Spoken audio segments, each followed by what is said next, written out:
Jimmy's Jam Box.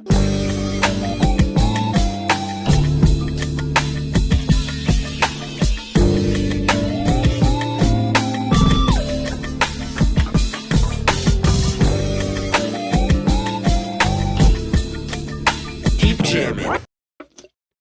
Hello, everybody. Welcome to another exciting episode, Jimmy's Jam Box. We're here. We're back at it again, and we're going to get on into it. But before we do, as always, please make sure to like, subscribe, push all the buttons, do all the things. You know, I don't know where they are, but you do, and I trust you. With that being said, here's a quick word from our sponsor. Mellow Mint.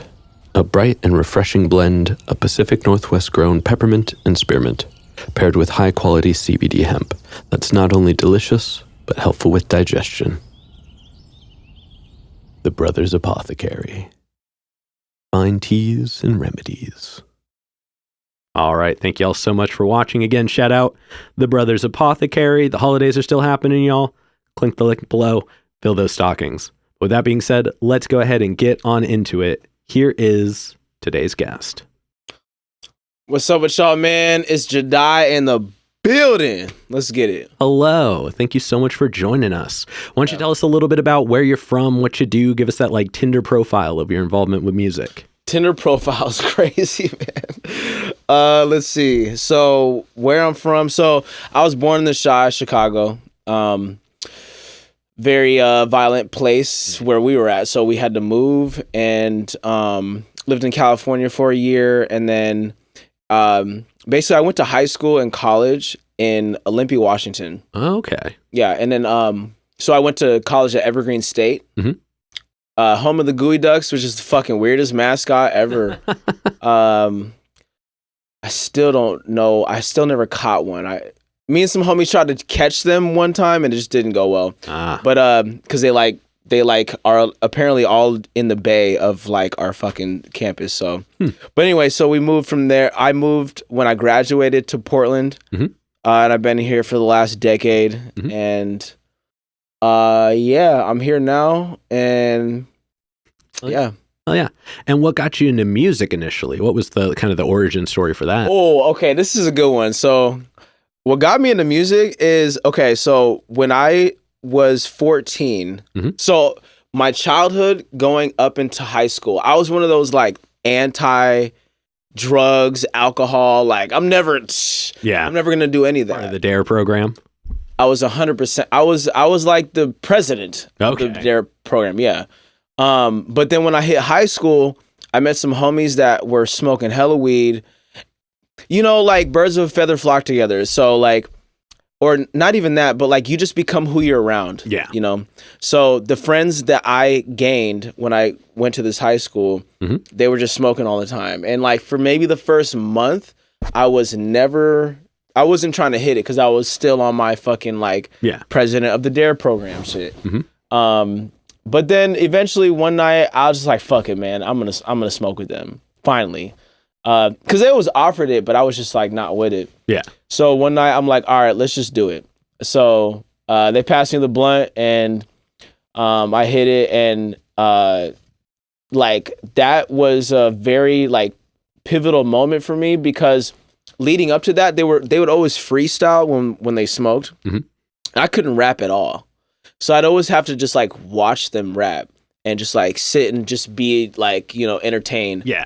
But I always think like, bro, like I want to fucking like freestyle like them. Yeah. So what I started doing is I started going home and on the low, I would like practice.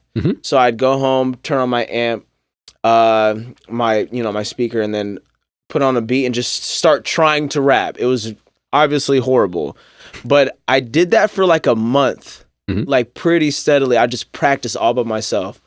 And then finally one night, I'll never forget that night, man. I'll never forget that was like the inception of my like passion for rapping. Like we were in my homie's van smoking a blunt and they were freestyling as usual. And all of a sudden like, I was like, hold on, let me get this shit. And I just like took over the cypher and I freestyled for like a cool 30 seconds. And then everybody was just like screaming in the van, like, damn, bro, where did that come from? Like, just like super blown away. Cause I had never tried. I'd never even tried. Yeah. So for me to come out and actually make sense. Yeah. It just blew everyone's mind. And from that moment on, I was like, it was so inspiring of like an experience. I was like, damn, I'm going to keep doing this. Yeah. So I just kept going, and then I started smoking with them and rapping with them all the time. But you know, honestly, like I didn't really start writing anything down until I got to college. Once I got to college, I met people who actually had studios, and so I started recording a little bit, and I enjoyed that, but I didn't get a whole lot of studio experience. And then I didn't really start taking it seriously until, well, that's a whole nother story. I started writing graffiti actually, like heavily in my early 20s. And yeah, I think that answered your question though. Yeah. Okay. That was a great answer. Yeah. All right. And then sticking with kind of the foundation of your musical experiences, when you started getting into it a little more consistently, so you like kind of found it as like a thing to do. Yeah. Who were some of the people you used as like inspiration? Good question. So, Talib Kweli was my favorite MC growing up, like all of high school and through college. Like he was my number one. This is going to sound crazy. I don't think I've ever actually told anybody this. I don't know why I've not told anybody. Oh, another Jambox exclusive, y'all. Yeah, but honestly, real shit. Somebody who really inspired me to rap was Macklemore. His first album, what's it called? Language of My World. His first album. He actually also went to Evergreen as well. But I was getting high a lot in high school and just like listening to a lot of music. A lot. I mean, I always loved hip hop from like 6. Like I was from a child. But like when I started smoking weed, like, you know, it just kind of changes your perception on music. You hear a lot of different things that you never heard before and shit like that. So, but yeah, Macklemore like inspired me to rap. Just like his story, the way that's an actually really great album. Have you ever heard it before? Yeah. You have? Yeah. Language of My World? Great album. I really like, you know, what's the word? Marinated on that album for a while. And so it was Talib Kweli, Macklemore, Ludacris, 100%.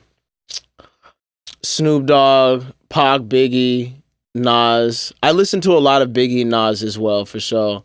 I listen to Jay-Z. I listen to Reasonable Doubt a little bit. Mac Dre. Those are some of my main influences growing up. Oh yeah, Kanye had just come out at that point too. So yeah, Kanye was he was pretty big for me as well. Oh yeah. Yeah. Oh yeah. And then for this next question, this is one that it's just kind of to find out a little more fun information about you. And it's one we ask early, it's one we ask often, and it's definitely a crowd favorite. What was the first album you ever bought with your own money? The first album I ever bought. Damn, man. At least as far back as you can remember.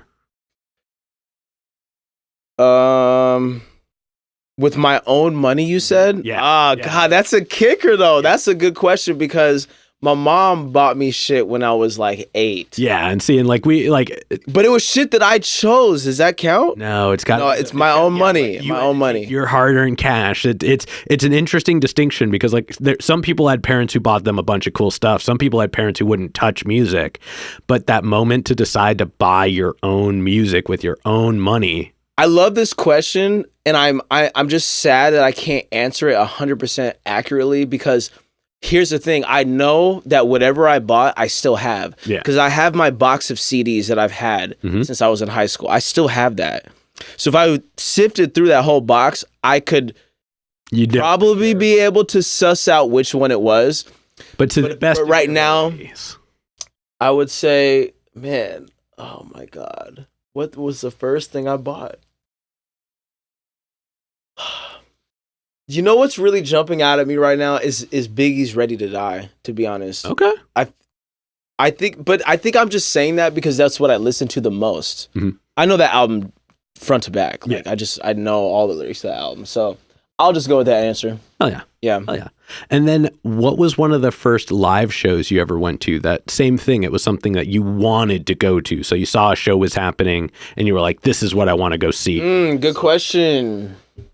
What was my first live show that I bought and paid money to go to? I mean, for this one, maybe like, because, you know, when I was younger, I didn't exactly have money to like buy for shows, but I definitely like put in the work to like be like, this is the one I want to go to. It was Zion I. Do you know who that is? Yeah. Yeah. Hell yeah. It was Zion I. Hell yeah. Rest in peace, Zumbi, by the way. COVID got him. Pretty tragic, but yeah, it was Zion I in Seattle. Hell yeah. I was 18 and I went with, I could tell you the story, but yeah, that's the answer. Hell yeah. All right. Now we're going to go ahead and we're actually going to dive on into you as the artist. Let's get to know you here and now. And we're going to get the super easy one out of the way. How did you pick your name? Real easy answer. My mom and daddy did. All right. So it's your name. It's my name. Hell yeah. Hell yeah. What made you decide to go with that as your name? Do you just... All right. So when I first started like really taking, like when I first started recording rap and like was like, okay, I need a name. My first name was Ill Prepared. Oh. And I was given that name actually. Somebody, I can't remember who gave it to me, but somebody was like, you should go by this. And I was like, I like that. Oh yeah.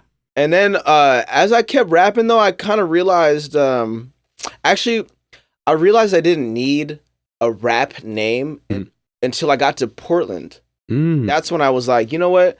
I'm gonna just go by my name. Yeah. My name has an apostrophe in it. It's spelled JAH apostrophe DI. Oh. But like for like promotional purposes and just like for the sake of like simplicity and succinctness, I've taken out the apostrophe for like my artist name. So hell yeah. I mean it's a cool name. Like I do this little bit where I break down people's like names and like presentation wise, I think it looks cool. It sounds like abstract enough that like it felt almost like you had like, you know, that you had picked it, especially because I know on like your bio on Instagram it says it's pronounced Jahdi. Yeah, I'm very because nobody knows how to fucking pronounce it. But it's cool that it's got that kind of sound, and even if they can't pronounce it per se, it's easy to remember how to spell. And it's easy to find, you know what I mean? There are not a lot of artists. So as a name goes, it definitely checks all the boxes. Right on. Oh yeah. Thanks. Now let's go ahead and let's talk about your writing process. And we're going to break it up into pieces, but we're going to start right at the beginning. So when you get inspired, you're ready to make music. We'll kind of jump past that part. You are in the mood, you're about to sit down, you're about to do your thing. What do you do to get started? To start my writing process? Yeah. So, I mean, see, my writing process has been like, cause like I go through like spurts of where I'm writing a lot and where I'm writing not much. Moments when I'm writing a lot, I'm very disciplined about it, and it's not. I don't write based on how I feel. Yeah. I write based on, oh, I wrote this in my planner. Yeah. I'm going to work. You know what I mean? So, you know, I would say it just depends on what phase I'm in my life. So like if I'm in my discipline phase, the way that I write is I start out freestyling. So I'll put on a freestyle instrumental. I'll just freestyle some shit for like 30 minutes. Typically like my sessions work like I freestyle for 30. I set a timer on my phone. Hey Siri, set a timer for 30 minutes. And then typically I'm able to get some type of idea or a line that really resonates with me where I'm like, all right, I'm gonna spin off of this. Yeah. That's typically how I work if I'm on my like super disciplined shit. Other times if I'm not, if it's when I just have a line. Yeah. If I have like a line that like hits me. It's so interesting how like one line can just send you off into like fucking 30 lines. And then there are times where you feel like you have writer's block. You can't think of a single one. You know what I mean? But yeah, I think that explains it. Oh, yeah. Just because what you said made me think of this as kind of an out of format question. When when you just kind of feel like doing it for yourself, because, like for the people who just do it as like, for a craft or fun, like, like I'll find myself doing it just kind of in my pastime. Do you ever have like a go-to line that you'll use just to kind of like shake things off and get going? Oh, a filler? Yeah, or just like something to like start you off if you're just doing it just for fun, not like on the mic or anything like that. Do you have like... Oh, you're talking about like freestyling in particular? Yeah, like if you're just going to like go for it for the fun of it, do you ever have something that you use to kind of like jump off? Honestly, I don't, man. Just because I don't feel like I need that. Like, it's like I just need a word. Fair. Somebody give me a word, boom, I could just go. Gotcha. Because I've spent like an astronomical amount of more time freestyling than I have actually writing. Gotcha. Because my first 5 years of rapping was freestyling with my homies in high school. Like, I didn't write anything down. It was just all freestyling all the time. We were drunk and high at parties and shit like that. So, yeah. Okay, cool. Yeah, like I said, I was just kind of curious about. I've never really asked that question before, so it's just an interesting one for me. But getting back to it, once you've gotten a song, we'll say written, once you have a whole song figured out for yourself, so you got the beat down, you've done it a few times, you're ready to perform it. Yeah. How long does it take to get to the point where it's ready to perform, like to where you feel comfortable doing it on stage? How long does it take? So, like, how much practice do I need? Like once you get it, that first, like, you're like, all right, boom, last letter written. What point is the I'm ready to perform it stage? Like, do you practice it a bunch of times? Do you just go? Oh, yeah, bro. No. I practice, man. Okay. I'm going to be real. I feel like I'm a great performer because I practice a lot. Like, before I actually perform, I, like... clear out all the shit in my fucking living room, turn on my speakers, and I practice like I'm actually at a show. Okay. So I do that often, and I feel like the time it takes, like it's like, the buffer period between finishing writing and actually performing. I mean, it's gonna depend on the song. Some songs, like if they're super lyrical, they might take more time to actually memorize and be able, but also there's the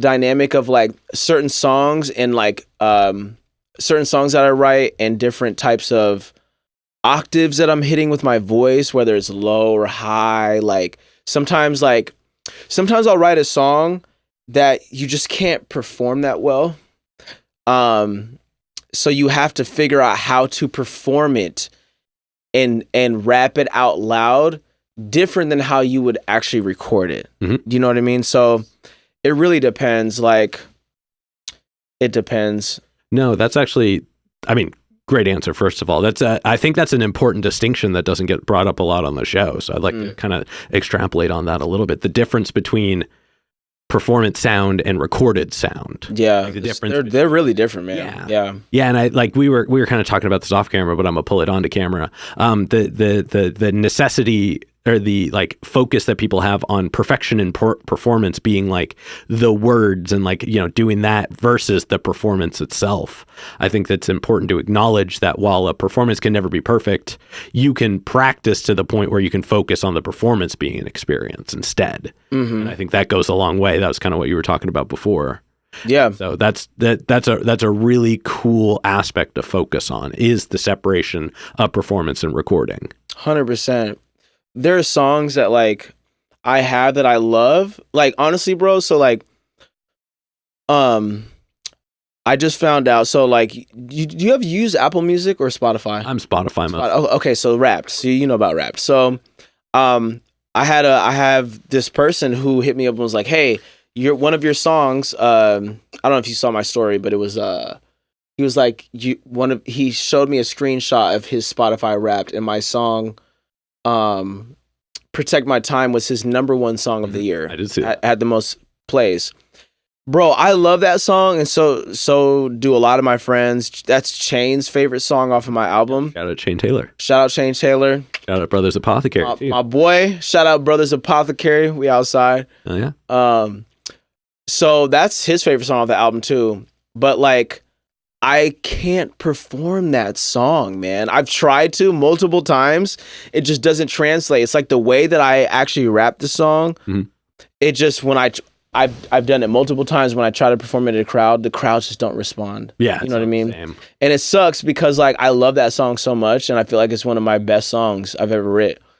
It's one of those songs that I writ like in an hour too. Like it was one of those it was like I channeled the shit, you know? Yeah. But what if yeah. What if I love sharing thoughts when I have them. What if you made a different version for live? Like purposely like changed the song so that people still got it. They could still sing along with you. They know it. But like, you know, I'm not saying this specific, but, you know, like make like a chopped and screwed version or maybe a more like dancey. Find the element that you are having a different. So if like it's too fast or if it's too slow, make a faster version or you know what? Something to like give somebody that to be different. It's more of a performance thing, but it would be the experience of seeing it live. Here's what I'll say. You know, I feel like any song can be a performance song. Mm-hmm. Any song. Yeah. As long as the crowd is familiar with it. Yeah.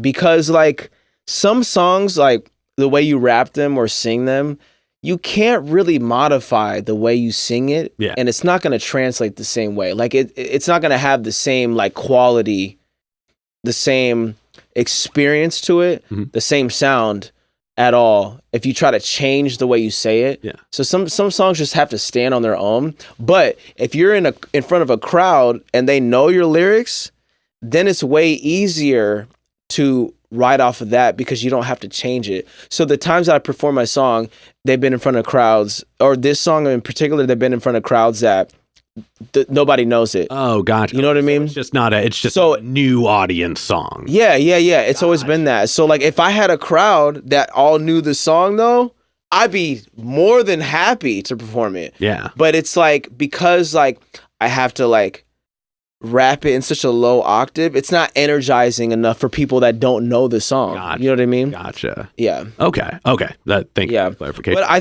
think there is value in trying to rework a song for a live show. Yeah, like if it's one that's impossible. If you can. Or like, if it's one where it's like it can't, if you can still translate the same message, I guess would have been something to add on to the content. Yeah, I mean, it's a great message, man. I love that song. It's a great message, but until I can rap it in front of a song or in front of a crowd that really knows the lyrics, then I'm just gonna hold off on to it because it just hasn't boded well. So that's fair. Yeah. And then to wrap up the focus of this question, when do you decide to usually release a track once you've finished writing it? So, you know, there's that distinction between performance and when do I I mean, honestly, bro, I have so many songs that I've not released. So not all of them make it. But what made you decide to release the ones you did? And like what was like the timeline behind it? Why did you decide to release them when and how you did? It's a very interesting question. Every song's been different, man. Like some songs I'm like, oh, I gotta release this immediately. Some have taken years. Mm-hmm. Like the album that I just dropped almost a year ago. There are songs on the album that I had completed for a while. Mm-hmm. And then there are songs that I had just finished. Protect My Time, I think, was the last song that wow, holy shit. I really just like stamped that in my brain. Not only was that song like one of the best songs and people's favorite song, it was the last song that I put on the album. Mm-hmm. Yeah, but so I mean, it depends. Like, it really depends. Sometimes sometimes the only thing that's keeping me from dropping a song is cover art. Like, I just don't have a cover art for it, or that's pretty much it. Honestly, it's usually the cover art. Yeah, it's usually the cover art. Oh yeah, yeah. All right, now this next question. This is one that I've not gotten asked before, but it's kind of a new one, so I'm excited. Oh, okay, exclusive. We're at the end of the year. We're in December. I want you to go all the way back to January and look at the time between then and now. How has your process changed this year? From last January? Or yeah, just like over the point of this year, have you done anything different? Have you found some new things to do? Like, how has it evolved from where it was at the beginning of this year? Because, you know, we're all scientists. We're all... Yeah. It's definitely the way... so when I'm in that super disciplined pocket when I'm working on music, where I'm like, this is how I start working on music every day. I start freestyling for 30 minutes. Mm-hmm. That I just started this year. Okay. Because I realized like, the reason why is because, I start out in the morning. So like when I wake up, the first thing that I do is I put on my clothes and I go for a walk. Mm-hmm. I go outside, walk around the Willamette, not around the whole thing, but I walk and I come back. And as soon as I get back in my house, the first thing I do, put on a beat and start rapping. So within 45 minutes of me waking up, mm-hmm. I go on a walk and I'm rapping. Mm-hmm. So the reason why I did that is because if I start just freestyling, it just gets the creative juices going immediately. Yep. It's not me like trying to think really hard. Yeah. You know what I mean? It's just me lightheartedly just rapping, mm-hmm. just getting those juices flowing. So I'd say that's probably huge for me. And that's been really valuable because it's low pressure. Yeah. You know what I mean? It's very like, just put on a beat and just rap. Yeah. I don't have to come up with something amazing. It's just me just getting into the flow. Yeah. You know what I mean? So yeah. Oh yeah. All right. And then for this next one, as far as performing your songs go, I want you to think of all the ones that you have performed so far. Mm-hmm.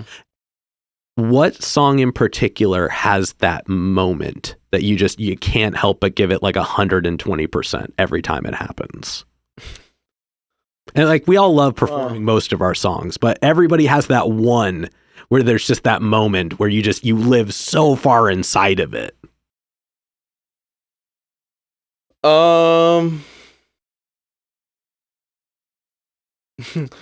Okay, man, these are good questions, bro. I like these questions. Okay, so I would say in Welcome to My Wave, it's the second, is it the second verse or the second hook? No, it's the third hook. Mm-hmm. The beat breaks down, and there's like a buildup where like the bass and the kicks fall off. Mm-hmm. And it's usually when it's like wherever I'm performing, especially if I'm on a stage or if there's a speaker nearby, I want to get up on the speaker or I'm going to jump off of the stage and land right when the kick comes back. Mm-hmm. I love that. It's just like, and especially when I can land right when the kick hits again, like it's just the most exhilarating feeling because everybody's attuned to like rhythm and like timing. Mm-hmm. So if I'm able to time it perfectly, which at this point, probably like 90% of the time I'm able to time it perfectly. I'd say those are the moments. Because it's just the crowd reaction that I get from that. And the hook is great. Like I'm just so energized by the hook already. Oh yeah. But it's I'd say it's the third. It's definitely the third hook of Welcome to My Wave. That's awesome. Yeah. And I mean that's kind of exactly the point of that's a great answer for that question. Because like you said, it's one of those moments that like you literally can't hear on the song. You know what I mean? Like you didn't jump when you recorded it. Mm-hmm. That's something that only happens in like you have to be so in the moment of the song to be like, this is what I have to do. And now you've gotten it to the point where it's a whole experience for everybody. 100%. Yeah. Hell yeah. Yeah. All right. Now we've got one last question to go for this main portion. And this is probably the densest question on the show. Okay. But we've talked a lot about, the things that happen because of music, the things that are, are reactionary because of its existence and things like that.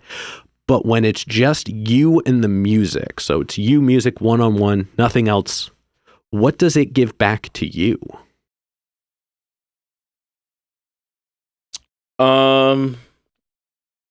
What does it give back to me? So the first two words that came to me was escape and healing. Everybody has a lot of problems. Everybody's got problems. Yeah. When I'm making music, man, it just helps me escape. Like, have you ever read the book called Flow? No. I'm not even gonna try to say this nigga's name. It's just such a crazy name. But it helps me get in the flow. So like, And when I'm in the flow, I'm escaping from like everything in my life that might be like, trying to bring me down or any stresses in my life. It just helps me escape and be completely present. Mm-hmm. I think like when you're that's what everybody's trying to do all the time is like be lost in the moment, because it's just in the moment is eternal bliss. Yeah. So if you can get in the moment, there's always bliss in the moment. So yeah, I think that's what music really helps me like tap into. That's like what it gives back to me is like that feeling of bliss and flow, that escape to bliss and flow. Hell yeah. And then healing, because I've learned a lot through like just writing shit down. You know what I mean? I've learned a lot through my music. It helps me reflect on experiences, helps me break them down in ways that I just wouldn't have been able to without a creative outlet. Yeah. Yeah, it's helped me like understand my relationship with my dad on a deeper level, and like what that meant to me, and just experiences, breakups that I've had. Like it's helped me really process a lot of like trauma that I've gone through in a creative way. And yeah, man, I owe my life to music, honestly. I don't really know. Like, I've spent so many hours like working on and crying over and just like refining music. So yeah, it's given me a lot of healing and escape into bliss. So hell yeah. Well, thank you for sharing that. Yeah. All right, now we're going to go ahead and we're going to move on to some hypothetical questions. Okay. These ones are all sky's the limits. There are no wrong answers because they're literally made up. And this first one, this is a pretty standard one, but it's a lot of fun. If you could work with any one person who's currently alive, and they don't have to be an artist per se or a producer, like they can be anybody. But if you work with any one person who's currently alive, who would you work with and how would you want to work with them? Kendrick Lamar, and I would want to like be locked in a studio with him for like a week. Hell yeah. Easy answer. Yeah, I mean that's definitely a no-brainer there for sure. Easy. Hell yeah. Yeah. Hell yeah. All right, and then subsequently, who's a local artist that you're aware of that you haven't gotten to connect with yet, but you would like to?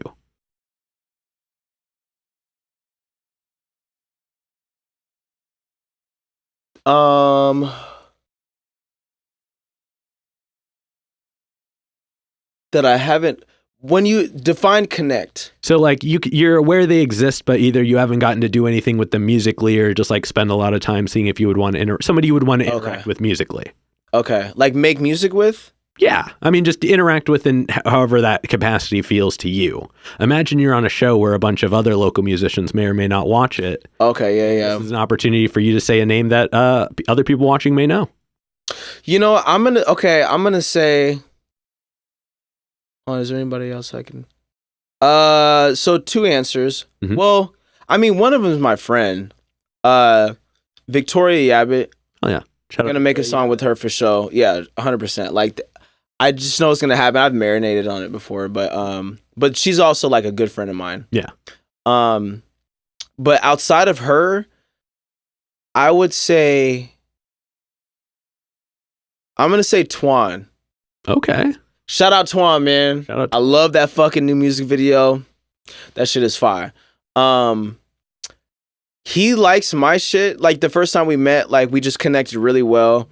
We just, you know how like there's people in life where you meet and you just like have a really strong connection with? Yep. And then he's seen me perform, and like after my performance, he was like, bro, he's like, that line where you were like, da-da-da. He's like, bro, that line was crazy. And we were just like connecting about a line that I said in my performance. And I was like, and it was funny because it was like my favorite line of the whole song. Hell yeah. So I just love the fact that he pointed it out. And then he just dropped this like fire ass music video, dope ass song, just wavy, smooth, vibey ass song. and it made me realize, I was like, damn, because we actually talked about like getting on a song together already. And I just, yeah. So he's been on my mind the last couple of days. I like that song a lot and that video. So I'd say, yeah. So Victoria and Twan. Oh yeah. Yeah. Well, y'all know what to do. At them both in the comments. Let's make that happen. Holla! I mean, Victoria don't have to holla at me. She knows me. So, but hey, Twan, man, let's get that shit, man. Oh, yeah. Let's get it. Come on the show if you want to. Yeah. All right. Oh yeah, you should get Twan on here for sure. Oh yeah. Yeah. All right. And then for this next one, like I said before, literally sky's the limits. But if you could perform anywhere in the world, and you wouldn't have to worry about crowd access, building stability, power. As in, like, there's a big crowd? Like, you just wouldn't have to worry about anything. So, like, any limitations that you can imagine they're all taken care of. Okay. But you could perform anywhere in the world. And it doesn't have to be a venue. It can be anywhere. Where would you pick? I don't know why I'm... Okay, so what I'm thinking is... I'm gonna say... Okay, I'm gonna say the O2. Okay. And it's because I feel like Europe appreciates music a little bit more than the United States on a deeper level. And they rage a little bit harder to it. And I think their culture, I think Europe is just a little bit better attuned to like music than the United States, than Americans are. Like they're just, I feel like they just have a deeper appreciation to it. Also there'd be, thousands and thousands of people and everybody would know my lyrics and shit. So, yeah, I don't know why I'm saying that. I'm going to say the O2. Oh yeah. I mean, that's a great choice. Yeah. Oh yeah. Yeah. All right. And then to wrap up the hypothetical questions, if you could get an album from anybody, they could be alive, they could be dead, they could have made an album yesterday, they could have never made an album before ever. But if you could get one album from anybody, who would you want an album from? A new one. Oh, man. Who would I want, man? God damn. I have so many names just like zipping in my head right now.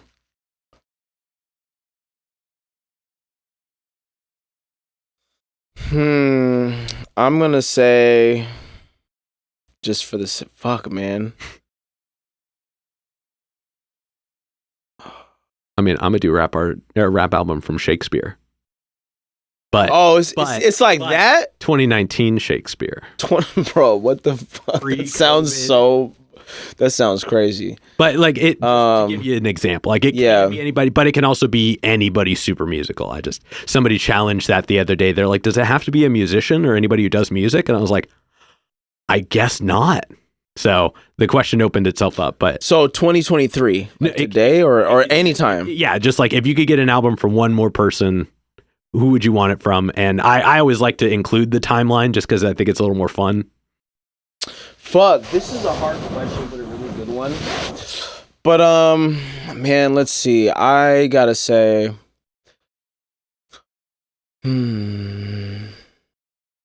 let's go with damn,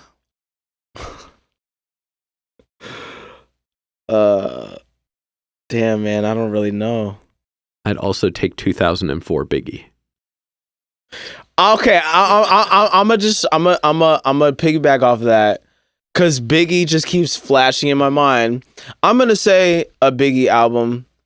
But the thing is, I was thinking like, would I want a contemporary Biggie out? Like, no, I can't even imagine what that would look like. 2004. Yeah, I know. That's what you said that day. Yeah, like, that would do it for me. Yeah. Fuck, man. But or what about an album from if he hadn't died? Like, so he survived all of it, came back, put out an album. That would be some fire. Man. Yeah, I would say Pac. I would love to hear what he has to say about, like, today's world. Yeah.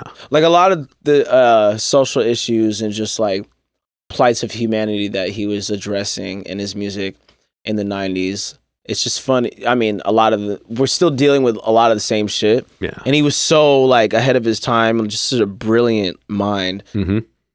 When he was fucking 25, which is like, yeah, that always blows my mind when I think about his age. But yeah, like I would love to hear his perspective on things today. Oh yeah. Yeah. All right. Yeah, man. Yeah. So Biggie and Pac, I guess. Yeah, they're the greatest, man. Oh yeah. Oh yeah. I want to say Kendrick, but it's just like he's probably gonna do it. He's gonna drop an album in probably the next year or two. Yeah. So. I mean, I'd be surprised if it wasn't in the next like 6 months. The man is always doing something. I don't know, man. It took him 5 years for the last album. That was a little different, I think. Like, yeah, he had kids and he had to like find himself and go to therapy and all that shit. So, yeah. Well, that and just God, that album. It's just. Did you like it? I mean, I had to sit with it. Like is a dense term. There's a lot more in there than you can just like or dislike for that album. You know what I mean? He really, like, his ability to present a narrative reached a whole new level with that album. The way that he like portrayed certain aspects and things. And I apologize, I can't list. What do you rate it out of 10? I don't rate things like that. You don't rate albums. Yeah, like for me, it's like because that I liked it. Was it one of my favorite albums of this year? No, I'm not going to put it in my top 5 in the realm of things. Well, it's 2 years old. I know, but like if I had to give it like year old. I mean, either way, if I had like, I wouldn't say it's like something I go back and listen to frequently. Mm-hmm. But he really, like I said, it just his ability to create a narrative is so well presented and represented in that album. And I think that we have to appreciate that he gave us a lot. It was a lot. That album is a lot. Yeah, 100%. It's hard for me to get through entirely. Not because I'm like, I'm falling asleep, but because like you take a lot from it. I think that he put so much into it that it's hard to even take everything away in one sitting. That's every album of his. Yeah. Truly. But like even more so with that one, It was so much more in that album just because of that. And I mean, again, there are people who love the old stuff, people who find him out with the new stuff. And so like my stance isn't the say on it all, but for my experience of it, I really just feel like he did something special with that album. And it showed almost more emotion in certain ways. Like it had a vulnerability to it almost that like Kendrick has always expressed, but this just felt different. Mm-hmm. I agree. Yeah. I agree 100%. Yeah. Yeah, he addressed shit nobody's ever addressed in fucking hip hop before. Yeah. So therapy, people have addressed it, but like the depth. Yeah, the level he went like the fact that his auntie or his uncle is transgender, like that, nobody talks about shit like that, especially people at his level. So yeah. Hell yeah. All right, well, we're gonna go ahead and we're gonna start wrapping this up. Why don't you tell us what we can look forward to in the future? Say like, let's look at the first quarter of 2024. What can we expect there? What you can expect is an EP. Okay. Yeah, I've never dropped an EP before, but what made you decide to then? So it's something I've already been marinating on for like the last month and a half or so, 2 months. I have already been thinking. I already had this idea hit me like a couple months ago where I want to drop an EP called Rock and Flow, because I love the fusion that hip hop is starting to take, where people are starting to really experiment with a lot of rock influences and riffs and shit like that. Nowadays, it's really interesting. Huh? They're incorporating everything into hip hop. Yeah. Oh yeah. It's a conglomerate of like every fucking genre at this point. But I especially love like rock samples and guitar. Like there's something about like riffs that make me feel like inspired but sad as well. Yeah. And I like that duality. That duality, yeah, 100%. So I had already had this idea, right? And then I got word that, I had a fan who I had the highest listen, or my song was his favorite song of the year. Mm-hmm. And it's like a rock ish type of song. Yeah. So it's like I was like, you know what? Okay, I'm definitely gonna follow through on this EP. Mm-hmm. I'm even more inspired to do so now because not only was that one of my favorite songs, but that was somebody's highest played song of the year. Yeah. So let me lean into that. Mm-hmm. Let me lean into something that people have been expressing to me they like the most about my shit. So as soon as I got that text from him, it's funny, man, I immediately started writing afterwards. Hell yeah. Like immediately. Like I put on a beat, like a rock hip hop type of a beat, and I just started like freestyling, started writing on the spot. And I just wrote a new song that's like halfway finished in the last couple of days that I'm gonna start recording tomorrow, actually at 6 tomorrow at Burn Money. Shout out Burn Money, man, the best studio in the motherfucking city, baby. Hell yeah. So I'm gonna drop an EP that's like has a lot of rock influence and like feel to it. And I'm really it excites me because I've never made music like that, like really like try to dive into it. Because another thing about like a lot of rock music is there's a lot of melodies in it, and hip hop right now is very heavily melody focused, very melodic. So it makes sense that they would fuse because like right now like they kind of like they mesh in that way. And I love melodies, and I've realized like I actually have a good voice. Like I know how to rap, but I also have a really nice voice, so I can rap and flex my melodies at the same time. So yeah, I'm just gonna lean into that, and once I'm finished with that song, I already have another song with my homie Motion Boy Ty. Shout out Motion Boy Ty. We just dropped a song this summer. And this new song that we have, it's very heavily rock influenced as well. Well, there's like just these sick ass guitar riffs in it that everybody's gonna love, and then I have another one with Wayne Gray. Shout out Wayne Gray. We're gonna be in the studio tomorrow wrapping up a song. So that song that I'm gonna drop with Wayne Gray, that's gonna be my first single of 2024. Hell yeah. It might even be the first single or the last single of this year if I can. So we're gonna finish it tomorrow. If we just got to figure out a cover art. It's the only thing we're missing. Yeah. Just got to figure out a cover art. As soon as I get that, I'm ready to upload. To be honest, so So yeah, I got 3 songs ready basically for this EP. I want to come up with like 1 or 2 more, and then I'll be dropping that the first quarter of this year. Hell yeah, we'll definitely look forward to that. Yeah. Yeah. And for this next one, go ahead and look straight at the camera and tell everybody how they can find you. Man, y'all can find me on all platforms, but just focus on Instagram. It's at JAHDI_. It's the only one I really use. I don't really fuck with TikTok. That shit, I'm not trying to get caught in the fucking infinity loop. Fuck Twitter or X or whatever it's called now. Oh yeah. Yeah. And then any other plugs, any other shout outs, anybody else you want to put on while you're on here? Man, shout out my niggas at the pharmacy. Shout out Chain Taylor. Shout out KG King. Shout out the honorary members, Richie Rich and Moody Pax. Shout out Victoria Yabit. Shout out Acro. Shout out everybody that's in my life right now that's supporting me, man. Shout out my family. Shout out your mama, because without her, yo bitch ass wouldn't be here. So yeah, man, y'all stay blessed. Be easy. Eat your fucking vegetables. You niggas are sad and depressed because you don't have enough fucking nutrients, bro. But that's a whole other podcast or a show that we could go on. But any other shout outs? Shout out my brother Zario. Shout out my mom. Yeah. Shout out Red Pandas and all that. All right. Oh yeah. Hey, the Jimmy's Jambox loves moms, so thanks for making sure they got shouted out. All right, now we've got one last question to go, but before we do, I'm gonna steal the camera for just a second. Yeah. As always, y'all, please make sure to like, subscribe, push all the buttons, do all the things.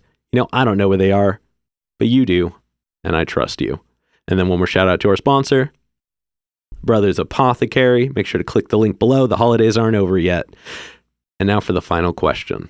And this is entirely up to your interpretation, but I want you to think of an album that maybe isn't the most well-known one, maybe a little obscure, maybe not everybody knows it, but is one that you think everybody should know. Man. Hey, everybody. This man has some great questions on this fucking show. That's obscure that not everybody knows. But you wish everybody did know. Can I look at my phone real quick? Yeah, go for it. Hold on. Hold on. I got one. No, you're good. I just don't know what it's called off the top. I forget if I said this on the show, but I try to think of them whenever I can, and whenever I have one, I'll say it. But just in case I didn't say it, the album Salamander by Childish Japes. Phenomenal album. Not Really? hip-hop at all, but it's a very good album everybody should know. How do you spell Salam? Is it AR at the end or ER? I believe it's ER, but I'll send you it after. Let's go ahead and find yours. Okay, so hold on. This man's adding in my recommendation. I didn't want to forget it, man, because it's gonna be an episode. So what I'm gonna say, bro, and you actually you like your background's in like rock music. It sounds like, or just like jam band type shit, right? Other things, yeah. I like. So what I'm gonna say is, this is a great answer for your question. This song or this album is called "They Know What Ghosts Know." It's by Yippa. Yippa is happy spelled backwards. Oh. This album it's just amazing. It's not hip hop. It's like jam band rock. Yeah. But it's like there's a lot of there's some hip hop feel to it. And yeah, it's just I fucking love this album. Oh yeah. I return to it often. I love so many songs off of it, and I've had so many like very amazing experiences on it with like exes. Mm-hmm. Yeah, They Know What Ghosts Know by Yippa. Hell yeah. Check that out for sure. Hell yeah. All right, thank you. All right, we're gonna go ahead and get on out of here. Thank you. One more thing, and Kenny Mason's Angelic Hood Rat. Yep. The Supercut. Oh, okay. That album is fucking. That was my favorite album of 2022, I think, or 2021. Yeah. Check it out. I'll support that one as well. Yeah, you know about Kenny Mason? Okay, yeah, bro. Oh my God, amazing. Oh yeah. Yeah. All right. Now we're gonna go ahead and get up on out of here. Thank you so much for joining us. For sure. This has been another exciting episode of Jimmy's Jam Box. I'm Jimmy. I'm Jahdi. And we're signing off. Later, y'all. That's a wrap. This is not a podcast. This is a show.